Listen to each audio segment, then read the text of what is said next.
কি হইছে? বল্টু ভাই এই হাসপাতালে সবদি ডাক্তার ভাগছে। কই ভাগছে? কই গেছে এটা তো জানি না। গ্রামের মানুষের কিডনি কুন্ডি লইয়া টাকা না দিয়ে চলে গেছে গা। ভাইকে বলো আমি আমার কিডনি বেচা টাকা পাই গেছি গা ভাই। আপনি আপনার টাকা পাইছেন? আরে বেটা, আমি তো একজন শিক্ষিত লোক। আমি তো তোর মতো মূর্খ অশিক্ষিত না। তোর মতো কোনো শিক্ষার আলো আছে? বেটা, আমি 1998 সালে 8 পাস করছি। এই যুগের এমএ পাশের সমান। আমি কি তোর মতো 7 লাখ টাকা আমার কিডনি বেচছি?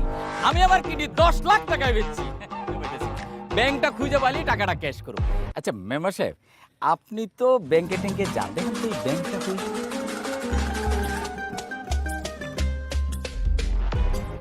চিনবেন কেমনে? আপনি তো 6 পাস। এদিক দাও, এদিক দাও।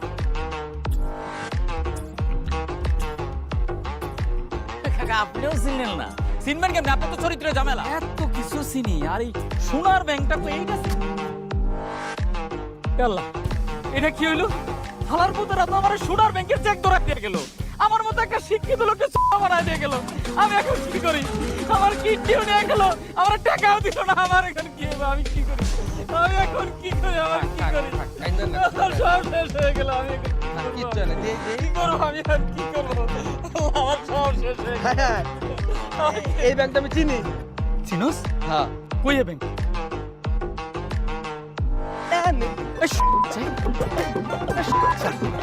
এই